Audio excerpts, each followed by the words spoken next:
কোনো কারণে যদি স্বামীরা বা পুরুষরা একদিন যদি সংসারে বাজার হাট বন্ধ রাখে, তাও কিন্তু তারা মনে বিশ্বাস রাখে যে তার গিন্নি বা স্ত্রী রয়েছে, সংসারটা একদিন ঠিক চালিয়ে নিতে পারবে মনের মতো করে। কিন্তু সেই স্ত্রীটা যখন একদিনের জন্য বাইরে চলে যায়, তার ওই গোছানো সংসারটা কিন্তু একদিনেই কিন্তু এলোমেলো হয়ে যায়, তাই না বন্ধুরা? সো হ্যালো এভরিওয়ান, আমি শ্রাবণী। আমার ছোট্ট একটা মিনি ব্লগে তোমাদেরকে স্বাগত।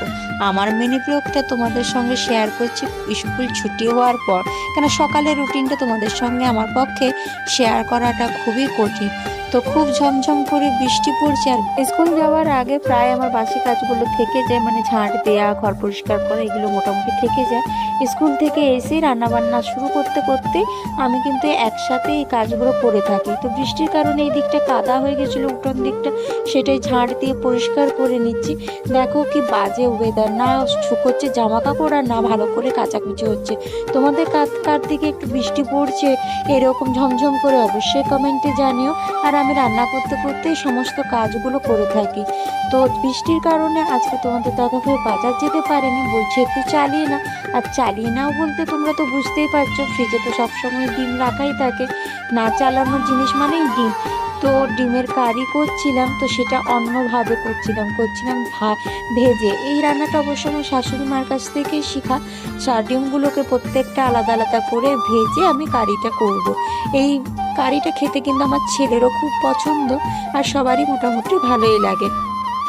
ডিম ভাজা তো অবশ্যই তোমরা সবাই খেয়েছো, আর ডিম ভাজার কারি করে খেয়েছো কারা, অবশ্যই কমেন্টে জানিও। আর কাদের ভালো লাগে অবশ্যই বলো। আমি কিন্তু খেয়েছি 2-3 বার, ভালোই লাগে। তোমরা আবার কড়াইটাকে ইগনোর করে দিও, আসলে আগে অনেকগুলো রান্না হয়েছে, তো তার জন্য কড়াইটা হালকা করে পুড়ে গেছে।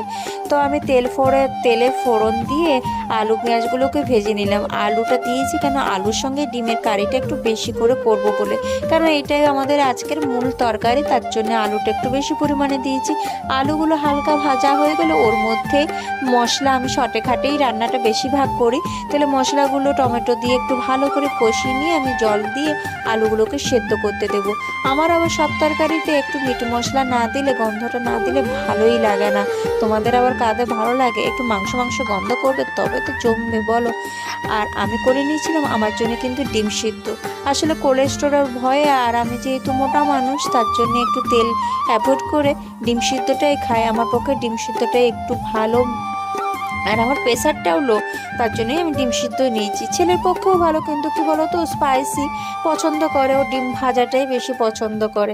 দেখো তোমাদের সঙ্গে বকবক করতে করতে আমার রান্নাটা কমপ্লিট হয়ে গেল।